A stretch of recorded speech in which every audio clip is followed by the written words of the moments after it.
Hello, everyone, and welcome back to Synaptic Investing. I hope you're having a fantastic week and are ready for another deep dive. Today, we're breaking down one of the titans of finance, a name everyone knows, the Goldman Sachs Group, Inc., ticker GS. On the surface, it's this unshakable giant, right? Powerful, prestigious. But the real question for us as long-term investors is this. Is it truly a wonderful company you can tuck away for decades, or are there maybe hidden cracks in that fortress that the market is ignoring? What really drives its value long-term? That's what we're here to find out. That's a massive question, and it's a complex one. We really need to peel back the layers here, look beyond the name. Exactly. And before we get into the details, just a quick note for everyone watching. Okay. For those who want to act on these investing ideas, having a professional-grade platform is key. We use interactive brokers, and we've partnered with them to get our viewers a stock bonus when they sign up. So they get a bonus and support the channel at the same time. That link is in the description, right? That's right. And of course, if you find value in this kind of in-depth discussion, the best way to let us know and to get the next one is to subscribe and like the video. It truly helps the channel. And if you have any questions regarding the company, please manifest yourself in the comment section. Perfect. Now let's get into it. Pillar number 1, the business model. So, Goldman Sachs. How does this giant actually make its money? Okay, let's unpack this. Because when you think Goldman, yeah, you picture like huge M&A deals, maybe those frantic trading floors we see in movies. Right. But how does that really, translate into dollars and cents on their income statement? Right. Is it just deal fees? Or is there something more going on under the hood? It's a great question, and the reality is definitely more nuanced than just deal fees. Fundamentally, Goldman operates through 2 world-class, very interconnected franchises. Think of them as the twin engines. You've got Global Banking and Markets, or GBM, and then Asset and Wealth Management, AWM. This structure is really designed to serve the biggest players, corporations, governments, institutions, and the extremely wealthy. Let's start with GBM. This is the traditional engine room, right? Yeah. This is what built Goldman's reputation over, 150 plus years now? The classic investment bank part. Exactly. It makes money in 3 main ways. First, there's the elite advisory work for mergers and acquisitions, M&A. Goldman is consistently number 1 globally here. We're talking the biggest, most complex deals. That number 1 spot is pretty dominant. What's the secret sauce there? Is it just connections or something deeper in how they actually do the deals? Well, connections are part of it, definitely. Yeah. But it's more their institutionalized ability to execute flawlessly under massive pressure. Yeah. Think about the sheer range of expertise they bring. Legal, regulatory, tax, deep industry knowledge, all coordinated. Like a well-oiled machine. Precisely. It's not just bankers. It's this global team anticipating problems, and frankly, their reputation alone carries weight. It lets them command premium fees for navigating these huge high-stakes situations. Okay, so M&A advisory is number 1. What else in GBM? Second is underwriting securities, helping companies and governments raise capital. So think big IPOs, initial public offerings, or managing huge debt issuances. They're the essential link to the capital markets. Got it. Connecting capital providers and users. Exactly. And third, GBM is a major market maker for institutional clients. So facilitating trading in FICC, that's fixed income, currencies and commodities, and also equities. Providing liquidity, basically. Right. They step in, use their own capital to make sure big institutions can buy and sell huge blocks of securities smoothly. They take on that immediate risk for a small spread, keeps the gears turning. And this whole GBM segment in 2023 pulled in $30 billion in net revenues. Serious money. $30 billion. Okay, so that's the high-octane GBM. But you mentioned the other engine, AWM. How's that different, and why is it so important now? AWM, Asset and Wealth Management. This is fundamentally different, and it represents a really crucial strategic shift for Goldman. GBM, it thrives on that deal cycle, the market volatility. AWM is about building durable, recurring revenue. More predictable. Much more predictable. Here, Goldman manages money for institutions, pension funds, endowments, and also for ultra-high net worth individuals. We're talking people with at least, I think it's $10 million minimum to invest with their private wealth management group. Okay. And they earn fees based on the assets they supervise, the AUS. It's become a massive part of their strategy. AUS is over $2.9 trillion now. Wow. Yeah, staggering. And AWM brought in $13.9 billion in revenue in 2023. What's really key is they blew past their strategic target of over $10 billion in annual management and other fees from AWM. So that fee base is growing reliably. Exactly. That signals this growing base of high-quality, predictable earnings. much less sensitive to market swings than GBM. Now, you also hear about platform solutions sometimes. That's newer, smaller. It housed things like Marcus, their consumer bank attempt, and transaction banking. Right, I remember Mark. Yeah. Well, after putting a lot of money in and, frankly, booking some significant losses there, Goldman's pulled back. They've strategically de-emphasized it. Which makes sense, focusing on their strength. It shows rational management, right? Refocusing on the core GBM and AWM where they have that clear competitive edge. That pullback from consumer banking really underscores what you said about the pivot. Why was that shift, re-engineering the earnings profile towards AWM, so critical, especially after the 2008 crisis? Was it just regulation? Regulation was definitely a huge catalyst, no doubt, but it was deeper than just compliance. I mean, 2008 was a near-death experience for many firms, relying so heavily on volatile trading and deal-making, while great in the boom times. It's incredibly risky in the bust. Exactly. Existential risk. Regulators post-crisis demanded more capital, more stability, less proprietary risk-taking from these systemically important institutions.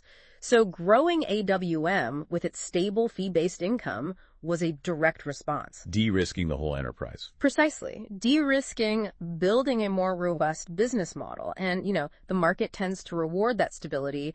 Businesses with more recurring fee income generally get higher, more stable valuation multiples. So it helps on that front, too. It's moving from feast or famine towards a more reliable harvest, you could say. It's interesting, though, when you strip it all back, the core business model seems almost timeless. It feels like they're plugging into something fundamental about how economies work. You've nailed it. The simplicity isn't in the execution that's incredibly complex. It's in the purpose. Goldman serves needs that are, frankly, permanent features of capitalism. Like what specific? Well, companies and governments will always need to raise capital for growth, for infrastructure.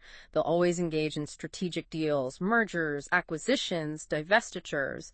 They'll always need to manage financial risk. Okay, the corporate side. And on the individual side, wealthy individuals and institutions will always seek to preserve and grow their capital.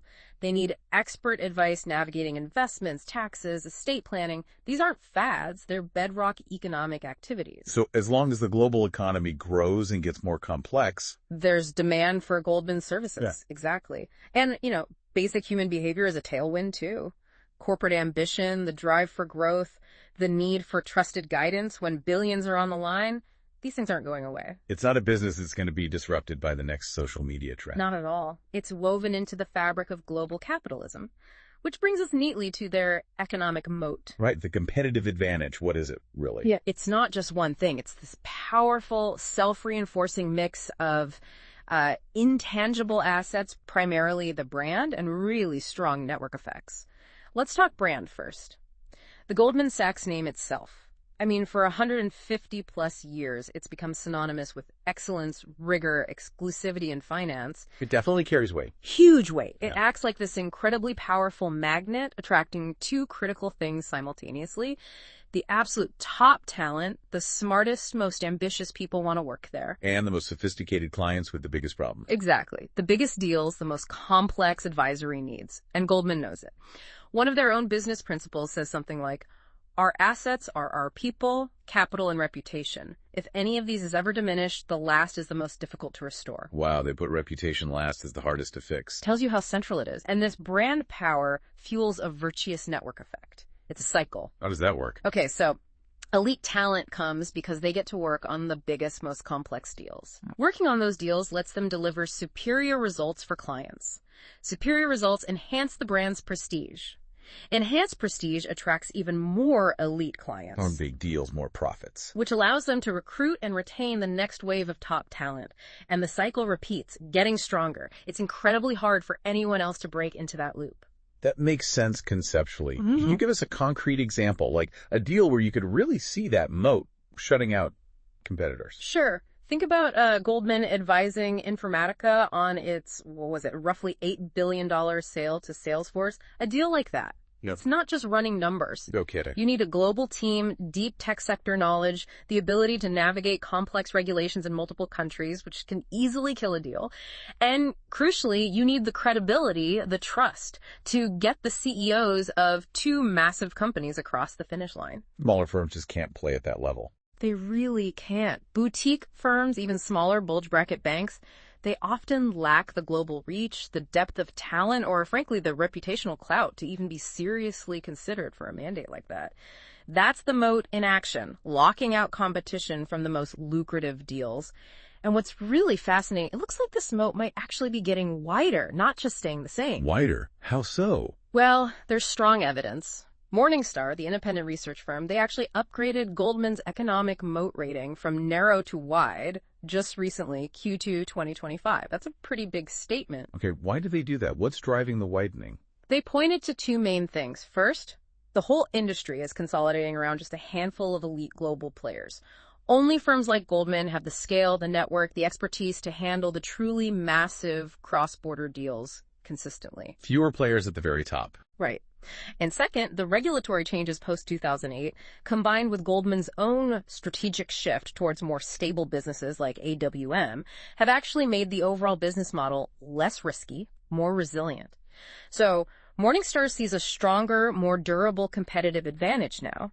And if you think about the moat on a deeper level, first level thinking is just Goldman has a great brand. Right. Second level thinking recognizes the brand is actually an output as much as an input.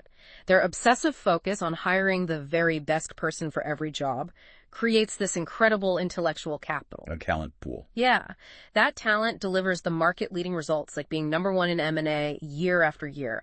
Those results then reinforce the brand prestige, which then attracts even better talent and clients. It's this whole system working together. It's not just one thing, it's everything feeding everything else. Yeah. That sounds like. Wasn't it Charlie Munger who talked about the Lollapalooza effect? That's exactly what it reminds me of. Munger's Lollapalooza effect, where you have multiple factors all pushing in the same direction, and the result isn't just additive, it's multiplicative. It creates this outcome far greater than the sum of the parts. So what are the factors converging at Goldman? You've got the brand prestige built over 156 years. You've got the intellectual capital, that concentration of brain power. You've got the powerful network effects, clients, alumni, government connections, giving them an edge. Okay. Then there's social proof. The fact that all the biggest companies and richest families use them sends a signal they must be the best. And finally, their global scale and execution capability. They can just do things others can't, orchestrating massive global deals. And all those multiply together. Exactly. They compound. It creates this dominance that's incredibly hard, maybe impossible, for a competitor to replicate from scratch. That's the Lollapalooza. That's a really powerful picture of their advantage. But okay, let's shift gears a bit. Let's talk Scuttlebutt. What are people on the ground saying? We know the strategy, the moat looks formidable. But how does it feel to interact with Goldman? Clients, employees, what's their experience? That's crucial because sometimes the human element is where strategies succeed or fail. And customer sentiment, well, it's a tale of two Goldmans, really. It depends entirely on which customer you are. Okay. For their core clients, the institutions, and the ultra-high net worth individuals, the feedback is overwhelmingly positive. Goldman's private wealth management, remember the $10 million minimum? The exclusive club. Right. It consistently wins awards for client service. Yeah. These clients get bespoke advice, personalized attention, and crucially, access to investment opportunities you just can't get elsewhere. They value that white glove treatment immensely. So the high-end clients are happy. What about the other side? The mass market consumer side? Primarily through Marcus. Much more mixed. People like the high savings rates and no fees, sure. That was the draw. But it got heavily criticized for lacking really basic stuff, checking accounts, mobile check deposit, things you expect everywhere now. And more seriously, there were reports of poor customer service, frozen accounts, slow fixes, a lot of frustration. Not a great look. No. But here's the interesting paradox. The struggles with Marcus actually kind of confirm Goldman's core strength. It showed their DNA, their expertise is really in that high-touch, complex, bespoke advisory world for the elite. They're not built for high-volume, standardized consumer stuff. Exactly. And CEO David Solomon basically admitted that, publicly talking about significantly narrowing our ambitions for consumer banking. To me, that shows a rational management team cutting its losses and refocusing on where they actually have that deep moat. Okay, that makes sense. What about inside the building, the employees? We hear stories about the work culture. It sounds intense. Intense is putting it mildly. Again, there's a big difference between the official story and the ground truth, especially for junior folks. What's the official line? The official narrative is all about partnership, client service, integrity, excellence, collaboration. They talk up this apprenticeship culture where you learn from the best. And the reality. The reality, according to many first-year analysts, is often described as inhumane. We're talking 95 100-hour work weeks routinely. Chronic sleep deprivation, reports of workplace abuse. It takes a serious toll. Wow. 100-hour weeks. Is it sustainable? How do they even recruit people? Well, some view it as paying your dues, a brutal but necessary investment for an incredible career trajectory and huge potential earnings down the line. Others, though, increasingly see it as just toxic, a culture maybe struggling to adapt. But does that extreme pressure cooker maybe connect back to the moat? You could argue it does. Brutal as it sounds, that high-pressure, high-attrition model acts as this incredibly intense filter. It selects for extreme intelligence, yes, but also for insane resilience, ambitions, sacrifice. Survival of the fittest, finance edition. Kind of. The ones who make it through become the next generation of elite talent that powers the franchise. Now, is there a long-term risk? Absolutely. Burnout is real. Attracting future generations who value life outside work differently could become a challenge, but historically, that's been part of the machine that builds the moat. It's a definite trade-off. So, given that intensity and focus, who are they really going up against day to day? Who are the main rivals at that absolute top tier? At the very highest level, the most direct competitors are really JPMorgan Chase, JPM, and Morgan Stanley MS. Sure, other big banks compete in places, but for those massive M&A deals, for managing that ultra-wealthy money, it usually comes down to those three. And how do their strategies differ? Well, JPMorgan is this huge, diversified, universal bank. They have the famous fortress balance sheet, incredible scale everywhere, retail, commercial, investment banking, gives them cheap funding, lots of cross-selling opportunities. The behemoth. Right. Morgan Stanley, on the other hand, made a very successful pivot, much like Goldman, towards wealth and asset management. They built a really stable, fee-generating machine, making them less dependent on the ups and downs of pure investment banking. So, similar pivots in a way. What's Goldman's edge against those two? Goldman's key durable advantage, I think, remains that unmatched brand prestige and this relentless, almost singular focus on being the best in the most complex, most profitable niches, like that #1 M&A ranking. They prioritize being best over biggest. Exactly. It's literally one of their founding principles. Right. We would, if it came to a choice, rather be best than biggest. That pursuit of excellence creates this halo effect, reinforcing their position as the go-to firm for the really critical, high-stakes stuff. Okay, so we've covered the business, the moat, the people on the ground. What about the leadership running the whole show and the firm's actual financial strength? That's got to be crucial for long-term investors. Absolutely critical. You need good stewards at the helm, especially with shareholder capital. And for a bank, the balance sheet has to be rock solid, no question. So, leadership. David Solomon, CEO since 2018, he's been pretty clear about his philosophy. Client service, strategic evolution like the AWM shift we talked about, and long-term shareholder value. He seems focused on results. Very much so. He actually highlighted in a shareholder letter, I think it was 2022, setting public financial targets for the first time, aiming for accountability. He pointed to a 60% total shareholder return since their 2020 Investor Day, which beat peers. And maybe more importantly, book value per share grew nearly 40% in that time, roughly double their closest competitor. Focusing on book value per share, that sounds like an owner's mindset. It really does. That, plus his willingness to make tough calls, like pulling back on the consumer strategy when it wasn't working, suggests a disciplined, shareholder-focused approach. Admitting mistakes is key. What about incentives? Are management's interests aligned with shareholders? How much skin do they have in the game? Good question. The compensation structure is heavily weighted towards long-term equity. A big chunk is performance-based, restricted stock units, PSUs, that vest over years and depend on hitting performance targets. So, designed for long-term alignment. But, that's a but. Well, it's not without controversy. Proxy advisors like Glass Lewis have criticized some large non-performance-based retention awards given to Solomon and President John Waldron. They argued it creates a potential disconnect between performance and compensation. The classic tension between pay for performance and just retaining key people. Exactly. Boards grapple with that constantly, especially in competitive fields. In terms of actual ownership, insiders collectively own about 0.5% to 0.6% of the stock. Doesn't sound like a huge percentage. Percentage-wise, no, not compared to maybe a tech founder. But the dollar value is significant, around $1.2 billion collectively. Solomon himself holds about $90 million worth. And you have to remember Goldman's history as a private partnership. Where partners had everything tied up in the firm. Right. That owner's mindset is kind of baked into the DNA. While it's public now, that legacy, combined with the large dollar ownership and the long-term equity incentives, helps keep that alignment going. Okay, so management seems aligned. How are they actually allocating capital? Are they walking the talk on shareholder returns? Oh, absolutely walking the walk. Their capital return policy seems very rational and shareholder-friendly. Take dividends. Excellent track record. They've increased the dividend for 14 straight years now, and the payout ratio is pretty conservative, around 27-30%, leaving room for growth and reinvestment. Solid dividend. What about buybacks? Buybacks are actually the much bigger piece of the capital return story here. They're aggressively buying back stock. In Q1 2025 alone, they repurchased $4.36 billion worth. Wow, in one quarter. Yeah. And the board just authorized a massive new $40 billion repurchase program. That screams conviction in their own share price and a commitment to reducing the share count, which boosts value for remaining shareholders.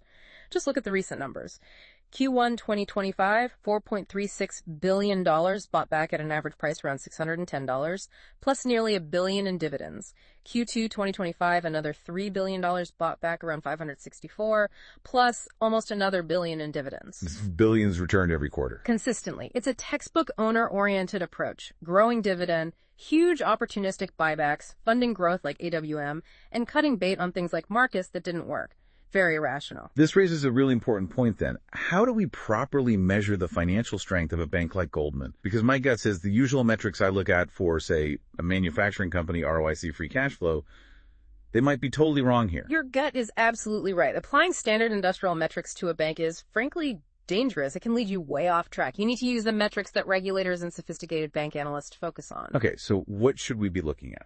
First, profitability. Yes, it's cyclical, tied to the markets. We saw record EPS in 2021, then lower in 2022. The key is profitability through the cycle. Management targets a mid-teens return on equity, ROE, long-term. In Q2 2025, they hit an annualized ROE of 12.8%. Healthy, but cyclical. Right. Now, why are things like ROIC and free cash flow misleading here? Because a bank's entire business is leverage. Its balance sheet is its invested capital. Its cash flows are dominated by huge swings in loans, deposits, securities, not just cash from operations like selling widgets. Standard FCF calculations often look volatile or even negative and just don't reflect the underlying value creation. So how do you measure value creation?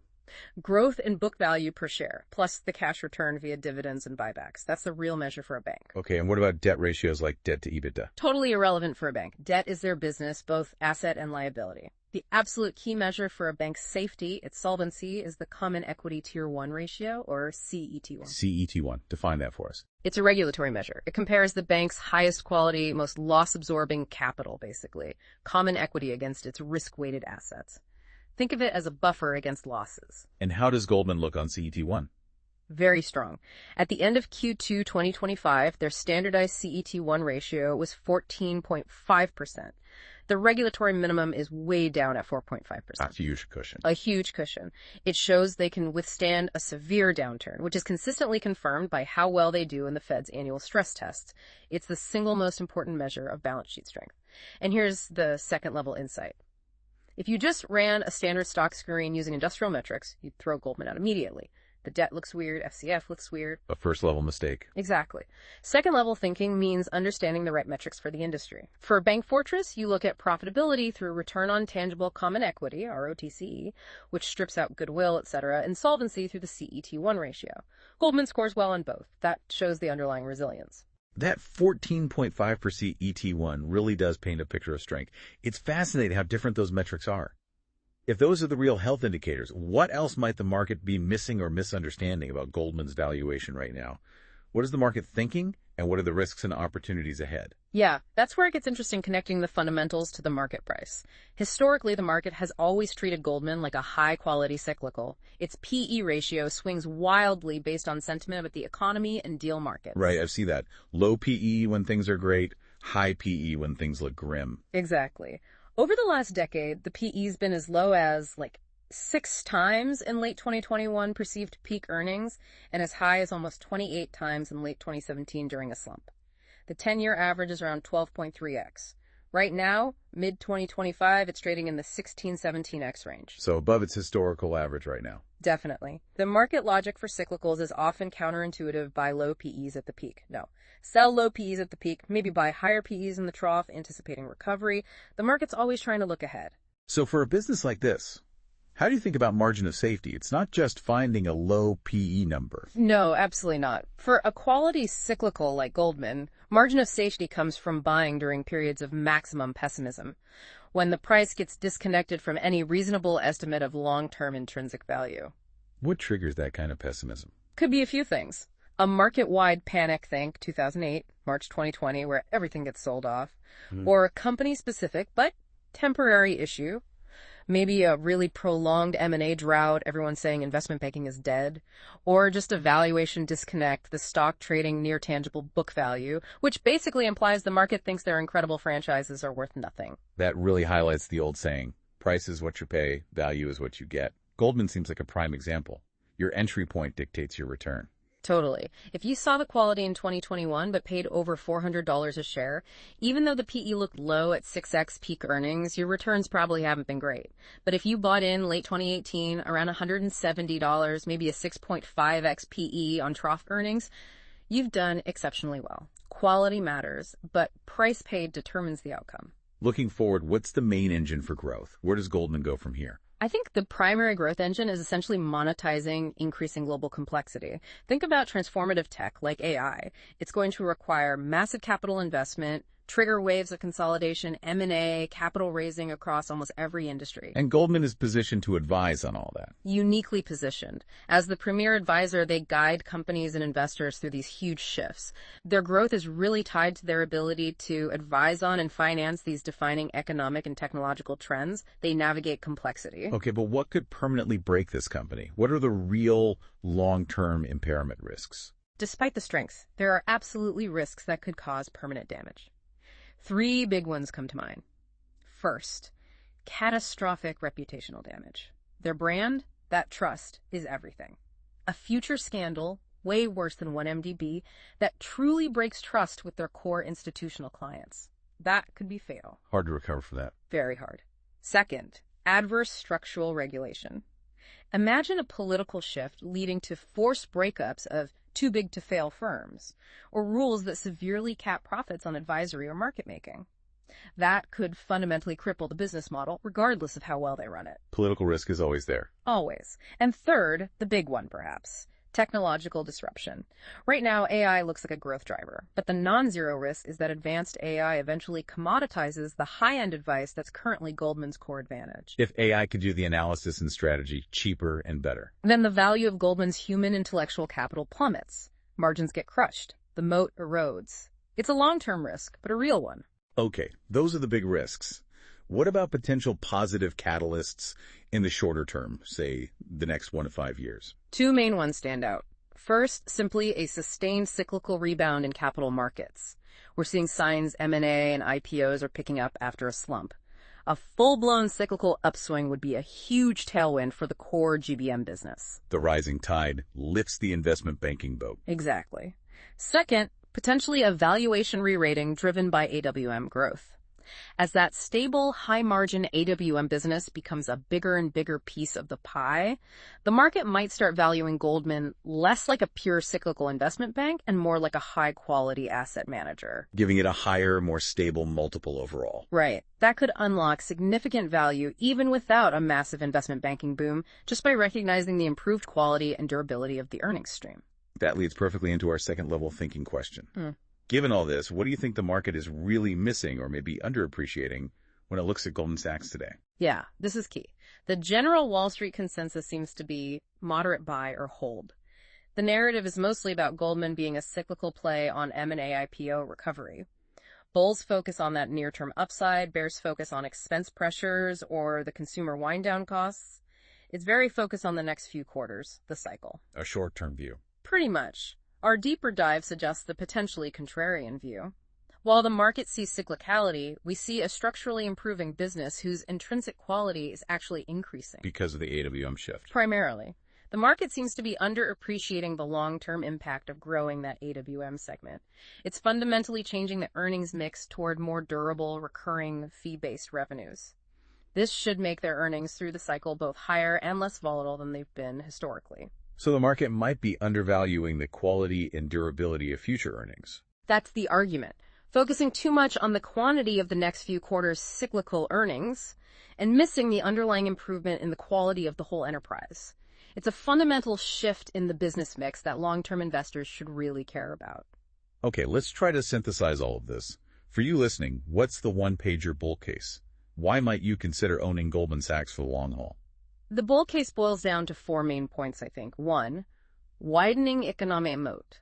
Built on that Lollapalooza effect brand, talent, network, cementing their #1 spot in key profitable areas like M&A. 2, structural shift to higher quality earnings. The successful AWM pivot makes earnings more durable, less cyclical. 3, exceptional capital stewardship. Owner-oriented management returning tons of cash via growing dividends and huge buybacks. 4, durable long-term tailwinds, benefiting directly from growing global complexity, perfectly positioned to advise on future transformations. That's a compelling bull case, but every thesis needs its counter. What's the bear case? The reasons for caution. The bear case also has about 4 legs. 1, inherent cyclicality. Despite improvements, it's still highly sensitive to market cycles. A deep recession would hurt. 2, reputational and regulatory risk. Always under scrutiny, always vulnerable to a major scandal or adverse regulation. 3, cultural pressure cooker. That intense culture could become a liability in attracting future talent if work-life priorities shift. 4, valuation. It's currently trading above its historical average PE, suggesting optimism might already priced in, limiting immediate upside. Okay, that sets up our final challenge, the red team challenge, the single most compelling argument against the bull case. What's the provocative thought we should leave our listeners chewing on regarding Goldman? The most significant risk, the core red team challenge, I believe, is this. We might be fundamentally overestimating the durability of Goldman's moat in the face of technological disruption. The whole bull case hinges on the idea that elite human advice for high-stakes finance is timeless and commands a premium. The inversion, the red team argument, is that artificial intelligence won't just augment that advice, it will ultimately commoditize it. Imagine a future, maybe 10, 20 years out, where AI can do the complex M&A analysis, the strategy, the valuations, maybe even initial negotiations faster, cheaper, and potentially more accurately than human teams. What happens then? In that world, Goldman's core advantage, its pool of elite human intellectual capital, gets dramatically devalued. Best advice becomes a cheap utility, not a scarce resource. Fees get crushed. The brand erodes. Returns inevitably fall towards the industry average. The differentiation vanishes. The moat disappears. Essentially. The moat proves to have been temporary, a feature of the pre-AI era. Investing today in that scenario could be like buying, say, a dominant railroad company in the 1920s. Wonderful business then. Hugely profitable. But about to be disrupted by cars and planes. Exactly. On the cusp of having its core advantage made obsolete by transformative technology. It's a sobering possibility that any long-term investor really needs to grapple with. That is definitely a powerful red team challenge to think about. Really makes you question the permanence of competitive advantages in a rapidly changing world. Something for you to definitely ponder regarding value and disruption. It really is. And thanks everyone for sticking with us through this deep dive. Our aim is always to give you the knowledge, the insights, help you see things a bit more clearly. Absolutely. Thank you for joining us on this deep dive into Goldman Sachs. Keep digging, keep learning, and we'll catch you on the next deep dive into another fascinating topic.